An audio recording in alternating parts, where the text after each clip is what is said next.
There is a certain kind of person who cannot simply be in a room. The moment they enter, something shifts inside them. A quiet, involuntary scan begins. No alarm has been raised. No one is arguing. The surface of things looks completely normal, and yet their brain has already logged the micro-expression that didn't quite match the sentence, the laugh that arrived half a second too late, the specific silence between two people that has a different texture than just not speaking. Most people walk through a room and see a room. These people walk through a room and read it. And for a long time, they believed this made them special. It took them much longer to understand that it also made them exhausted, because the mind that sees everything cannot unsee anything. And that is not a superpower. It is a weight no one else can see you carrying. This kind of awareness, this relentless, high-resolution perception of the world, does not arrive randomly. Psychology points to two distinct origins, and understanding which one applies to you changes everything about how you relate to it. The first is biological. Researchers identify a trait called sensory processing sensitivity, found in roughly 15 to 20% of the population. People who carry this trait are not simply more emotional or more anxious in the common sense. Their nervous systems are literally calibrated differently, processing sensory and social information at a deeper level than the average brain does. They don't choose to notice more. Their architecture does it for them, automatically, before conscious thought even enters. For them, the world has always arrived in higher definition than it does for most people. More color, more texture, more emotional frequency in everything. The second origin is not biological, it is built. Neuroscience calls this state hypervigilance, and it is almost always the residue of an environment that was unpredictable. A childhood where the emotional weather of the adults in the house could shift without warning. Where a child had no choice but to become a scanning device, not out of curiosity, but out of necessity. Picture that child. They are not studying people because they find it interesting. They are studying people because reading the room is the only early warning system they have. They memorize the particular sound of footsteps in the hallway. They learn the difference between a kitchen cabinet closing normally and a kitchen cabinet closing with force. They understand, before the sentence is even finished, whether the adult speaking is genuinely calm or performing calm. Their amygdala, the brain's threat detection center, has been switched to high alert so many times that it begins operating that way by default.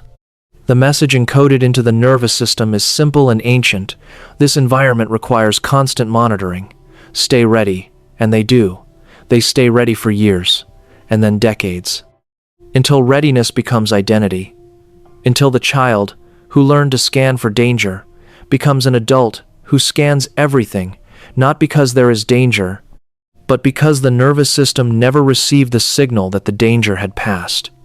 If this is landing somewhere real in you right now, take a moment to drop a like on the video. It helps more people find conversations like this one. And if exploring the deeper architecture of human behavior is something you come here for, consider subscribing. It allows this work to continue. Because what happens next is where it gets genuinely complicated. When this kind of awareness follows someone into adulthood, it doesn't stay in one place. It spreads.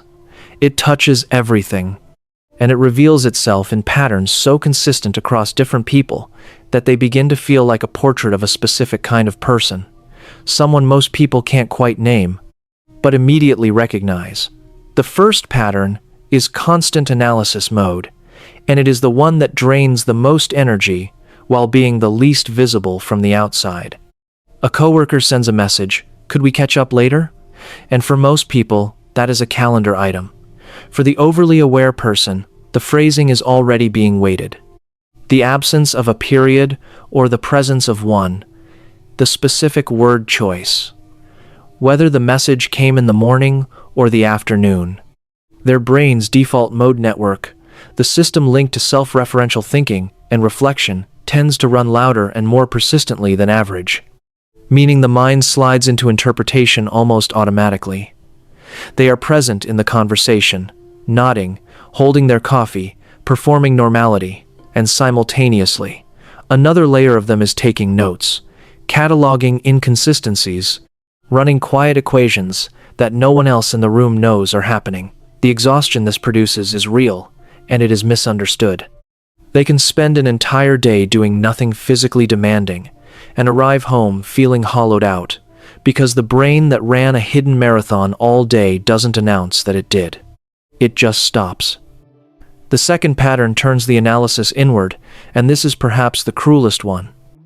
Psychologists call the capacity to think about your own thinking metacognition. Most people have it intermittently. For the overly aware person, it runs on a loop. They don't simply feel an emotion. They feel the emotion, observe themselves feeling it, evaluate whether the feeling is proportional, judge themselves for the evaluation, and then feel guilty about the judgment. Joy gets dissected, grief gets interrogated.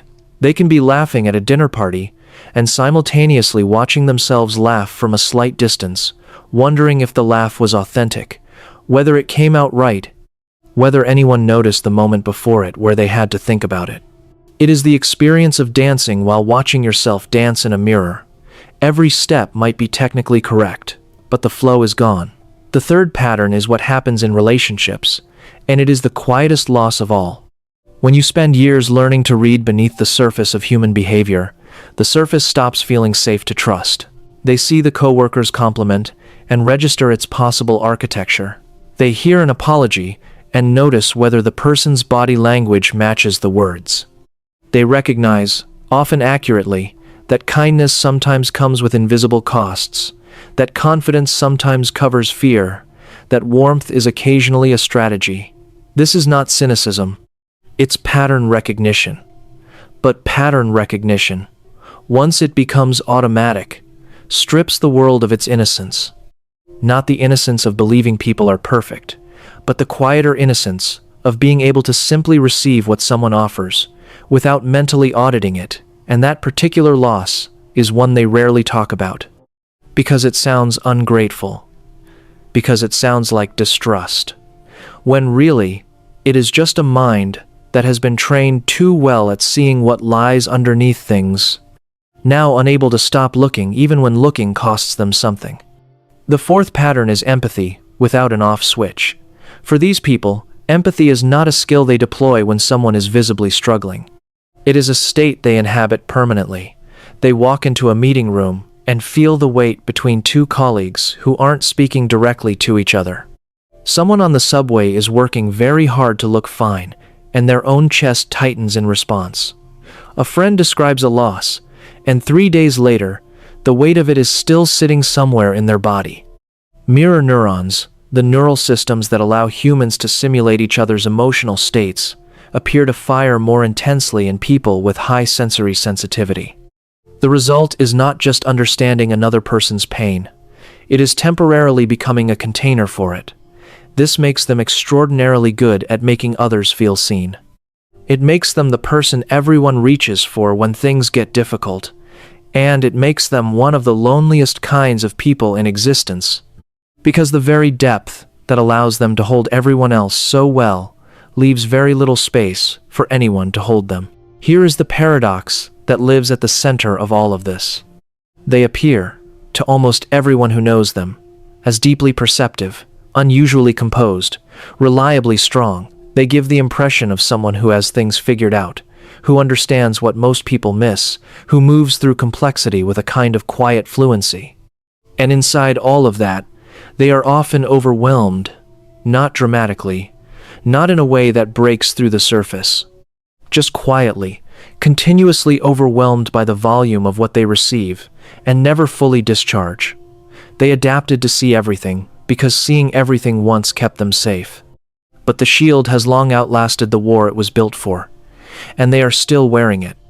What they cannot do, what no one can do, is simply stop seeing. You cannot ask someone whose entire nervous system was tuned to a specific frequency to hear things differently. Awareness is not a habit, it is a structure. But what can change, gradually, through deliberate practice, is the relationship they have with what they see. Not every silence contains a message. Not every pause before a compliment signals something suspicious. Not every shifted expression requires investigation.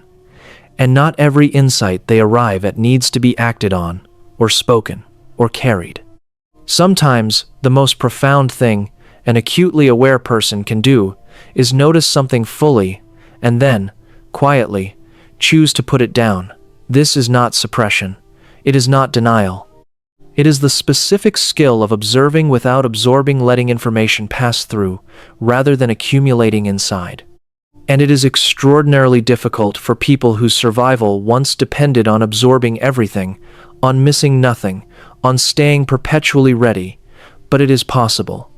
And when it begins to happen, when the awareness softens without disappearing, when it becomes something they use rather than something that uses them, what they discover is not a quieter life. It is a more present one. The same depth, the same perception, the same unusual capacity to understand what's actually happening beneath the surface of things, but held differently, carried with more ease. No longer a weight they drag through every room, but something more like a lantern, useful, illuminating. And finally theirs. You cannot turn off the light inside a mind like this, but you can change what it's pointed at. Have you ever felt exhausted by your own awareness, like your mind is working, even when you're trying to rest? If you recognize yourself somewhere in this, leave it in the comments.